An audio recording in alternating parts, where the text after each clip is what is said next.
Hey everyone, Zayon here. Today, I'm going to show you how Botpress makes it extremely easy to connect a Google Sheets integration onto your chatbot. We'll go through this step by step in terms of installing the OAuth authentication, as well as using some of the Google Sheets action cards, and then seeing a real example live in action.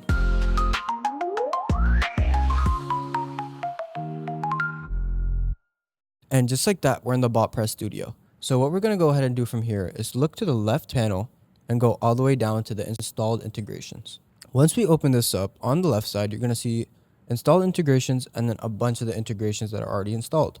So you're going to go ahead and click find more on the hub. When you're on the hub, you're going to go ahead and search up Sheets.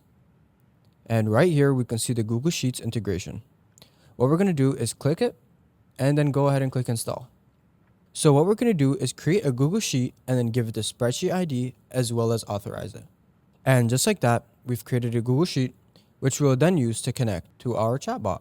We're going to go ahead and click the authorize Google Sheets. And then once you log into your account and you authorize, this should pop up. Once you get to the Google Cloud website, you're going to go ahead and click new project. We're going to go ahead and name this the Google Sheets integration. What you have to do next is go into IM and admin. And once you're in here, you're going to create a service account. As you can see, I already have a service account, but the process is pretty simple. Though there would be a create button where you can create your service account if you don't have one already. So once you're into Google Sheets, you're going to go ahead and navigate to the API services and go ahead and click library. And then over here, you're going to go ahead and search up Google Sheets. When you search this up, you're going to see the Google Sheets API right here. All we're going to do is click on it and click enable. Then navigate to the service accounts tab and go ahead and click create service account. So my service account name would be Zayon. And we're going to go ahead and click create and continue. And just like that, we've created a service account. In the top navigator bar, we're going to go ahead and find keys and click on it. Once you're in this, we're going to go ahead and click add key and create new key. We're also going to export this key as a JSON file because we're going to have to read it for the password key as well as our client email. As you can see, the JSON file is downloaded to my computer. So what we're going to do is go ahead and click it. Let's open the file with text edit. And once we drop this file into our Chrome, we're going to see a bunch of things that we don't understand. So what we're first off going to do is copy paste our private key ID. So once you have your client email, you're going to go ahead and copy it and then go back to your Google Sheets and click share. Once you're in the share, you're going to go ahead and paste the same email that was in your key file and make sure that it's on editor, then click send. To Botpress, we can see that it's asking for a spreadsheet ID. So the spreadsheet ID is this entire string right here in between the /d and the /edit. So what we're going to go ahead and do is we're going to copy paste it right into our spreadsheet ID. And then once we see private key as well as client email, what we're going to do is go back to our JSON file and copy the credentials that it's asking from us. And once we've imported all the information that was given to us within our JSON file, we're going to go ahead and click save configuration. And once you've saved our configuration, we can go ahead and close the tab. Now, just to make sure that our integration is working, what we can do is add a simple standard node.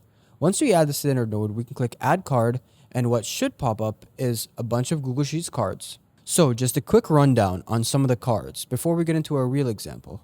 If you remember just a few, for logging, you can use something like append values card.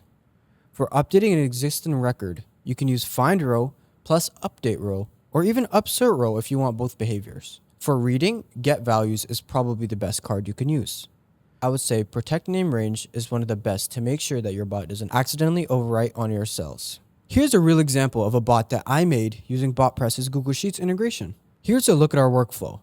Right here, we start off with a collect scenario standard node that sends the user a message. We then have a bunch of capture information cards to make sure that we get all the information from the accountant that we need. We then drop in a prompt generated by ChatGPT to make our AI the best accounting bot. And once we do this, we go ahead and use the Google Sheets integration cards to make sure that all of our progress gets logged onto Google Sheets and really make accountants' lives easier. Over here, we also have a capture information card right at the end with two different transitions to make sure that our bot knows when to continue the program and run it again or simply end the conversation.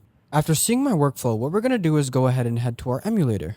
In our emulator tab, we're going to go ahead and click test your bot to make sure that it actually works. And just like that, it's starting through our collect scenario phase and trying to collect some metadata. So the first capture card is the scenario card, which is the question that it's asking right now. As you can see, it's waiting for user input as well. So what we're going to do is give it a fake scenario. So I just said that we have $10,000 to create advertisements. In a real scenario, you would obviously put in the client name. But for this scenario, I'm just going to go ahead and write Botpress. It then asks you what jurisdiction or country you're in. So I'm going to go ahead and type Canada. And then the approximate amount as well as the currency type that you're using. And then for the log, it also asks you the accountant name, which in my case is me. Once you give it all the information that it needs, it runs through the autonomous node, gives you some advice on what to do in terms of a decision, the reasoning, the risk level with this, as well as some assumptions that it also took out. As you can see, our final message got sent. So we're going to go ahead and check in Google Sheets if it got logged. All automated. We didn't even have to touch the Google Sheets tab for all this beautiful information to be stored. Have an amazing rest of your day. I hope you learned something from today's video. If you have any questions, maybe regarding this bot or even just the Google Sheets integration as a whole, please don't be shy to reach out in the comments below. Thank you.